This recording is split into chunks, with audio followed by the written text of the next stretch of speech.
Mustafa Dwi Putra. Waalaikumsalam warahmatullahi wabarakatuh. Jadi.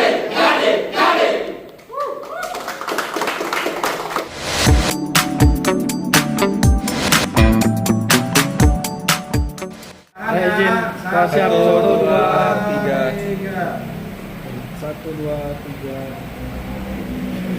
Kami dan kita semua bisa melewati prosesi rangkaian tahapan penjaringan baca kata PKB Kota Depok yang hari ini tentunya saya juga sebagai salah satu bagian daripada bakal calon malam hari ini juga berkomitmen mengembalikan form pendaftaran sebagai bakal calon wali kota pada tahun ini.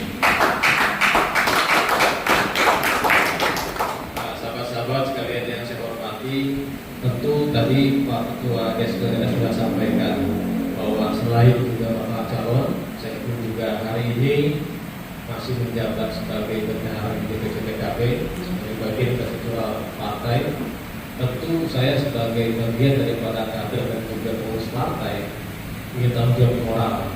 Bagaimana kemudian teman-teman kita semua dari mulai aktif dan PAC sampai dengan pengurus DPC ini punya harapan ke depan yang jelas berkarir di PKB itu begitu.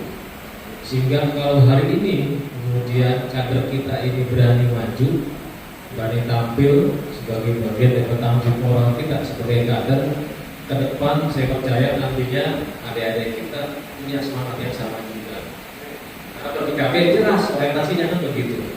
Jelas bukan hanya menjadi food getter di setiap ranting PKC, tapi juga menjadi karya yang jelas. Inilah barangkali kenapa kemudian saya terpanggil sebagai pengurus partai, juga kita mesti bagian yang lebih jelas di partai kita. Itu yang pertama. Yang kedua, sahabat-sahabat sekalian, tentu kita juga melihat bahwa hari ini PKB sedang menjadi trendsetter ya, di kancah politik. Depok hari ini kita naik dari 3 menjadi 5 kursi.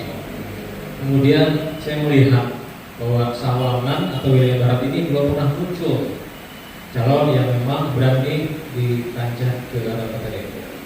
Selama ini barangkali kebanyakan calon wali kota, wakil kebanyakan dari wilayah timur begitu. Sementara kalau pernah disampaikan isu-isu pengembangan Depok ke depan, sebetulnya akan lebih banyak dari wilayah timur sebetulnya di wilayah Sawangan Bojong Sari. Artinya apa? Artinya tentu kita butuh figur orang yang tahu persoalan, orang yang kebutuhan masyarakat kita. Terlebih Saboji itu kita PKB sekarang punya 2 kursi kan begitu ya. Bicara pada kekuatan kita punya potensi menang di sana di Dapil Saboji terutama. Jadi kalau nanti ini bagian daripada promosi kampanye kita, kalau nanti misalnya ada muncul calon wali kota, tentu siapa yang nanti menggandeng calon Saboji pasti akan menang kedua, minimalnya 3 kecamatan kan begitu. Karena kita kuat di Saboji kan begitu ya, kita punya 2 dewan. Kita kuat di 2 kecamatan bahkan juga di Cimahi. Ini yang saya ke depan akan sama-sama kita perkuat. Tentunya saya secara pribadi akan terus berjuang secara maksimal, bukan hanya sebatas sampai lolos sebagai calon, tapi memenangkan agenda besar kita semua dalam rangka memenangkan pilkada di tahun ini. Itu barangkali yang saya sampaikan. Nanti barangkali soal visi-visi bisa kita elaborasi, kita gali di sesi yang berikutnya. Tentu pada poinnya kita akan sepakat dengan garis perjuangan kita, isu-isu besar yang sudah dicanangkan oleh partai bahwa 5 agenda perubahan ini yang ke depan akan sama-sama kita kembangkan. Ini barangkali sahabat-sahabat sekalian sebagai pengantar dari saya. Terima kasih banyak kepada sahabat-sahabat DSPD dan juga jajaran DPC yang sudah membuat rangkaian kegiatan menjadi formal, menjadi legitimasi. Sehingga ini tradisi ke depan yang harus sama-sama kita bangun sehingga DPC PKB punya marwah diperhitungkan dengan partai-partai yang lainnya.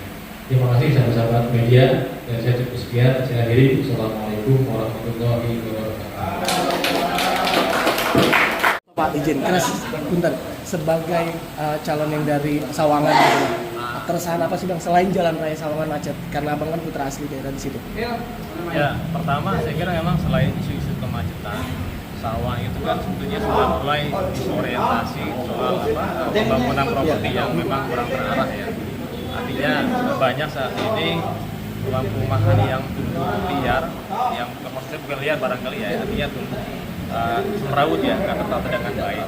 Ya, sehingga barangkali banyak kos yang kecil-kecil kemudian melanggar, kemudian malah mengurangi ruang terbuka hijau kita kan. Yang kedua juga banyak lahan alih fungsi yang kemudian yang tadi lahan pertanian bergeser ke area properti. Sementara ruang terbuka hijau kita ini akhirnya malah nggak terjaga dengan baik. Bang, untuk membangun komunikasi dengan partai-partai lain seperti apa nih sebagai calon dari PKB? Ya tentunya saya sebagai pribadi sudah ditugasi oleh partai, sudah juga berkomunikasi dengan beberapa partai yang ada di Kota Depok ya. Kemudian karena background saya juga aktif lama di HIPMI dan juga di dunia usaha, banyak tokoh-tokoh pengusaha partai pun juga kemudian juga memang pernah satu korps dengan saya juga gitu ya. Demokrat pun juga sudah saya kontak dengan Ketua Demokrat, saya juga komunikasi juga dengan Pak Imam sebetulnya ya. Juga saya sudah komunikasi dengan Gerindra secara non formal ya, juga dengan lokal. Tentu ini baru sebatas komunikasi yang sifatnya informal gitu ya. Nantinya juga kita akan lanjutkan dengan komunikasi di jajaran formal kita di pengurus partai. Siap. Bang, melihat tadi Saboci sendiri yang PKB menambah 1 kursi di sana, seperti apa sih Abang menilai kemenangan untuk pilkadanya? Karena kemarin pileg ada capaian terbaik. Kita pas di pilkada seperti apa sih Bang? Ya, pertama kan kondisi kita hari ini PKB punya 95.000 suara di Kota Depok ya. Dan hari ini memang Saboci yang menjadi kegiatan terbesar kita. Kita punya 31.000 di sana di Saboci itu. Yang tadi itu menjadi 2 kursi. Artinya kalau kemudian ini sebenarnya sangat fleksibel ya. Mau nanti misalnya kita berkoalisi dengan anggaplah misalnya PKS juga akan diuntungkan. Kenapa? Karena akan semakin menguatkan. PKS yang tadinya punya 3 kursi menjadi 5 kursi kan di sana. Kemudian kalau seandainya kita juga misalnya ke partai yang lain, kita juga bisa mengambil ceruknya PKS kan begitu ya. Karena memang secara irisan, pertama karena kemudian saya juga lahir besar di Sawangan, kita punya banyak kekerabatan lah di PKS gitu. Oke. Siap. Jadi emang PD optimisme dapat kemenangan di Saboci, saya yakin kalau dengan saya pasti menang. Oke, siap. Pertama apa? Pertama tadi 2 kecamatan saya juga termasuk masuk 10 besar perolehan suara di tingkat kota. Yang kedua di Cipayung kan juga ada 2 figur kita, ada Pak Bay sama Suwanto yang kuat di Cipayung. Sehingga saya yakin kalau nanti terpilih kita sebagai calon, saya yakin Saboci akan kita bisa menangkan di 3 kecamatan itu. Tadi perhitungannya pertama saya kuat di 2 kecamatan, ada juga Bapak dan Suwanto di kecamatan Cipayung memang kuat secara perolehan suara.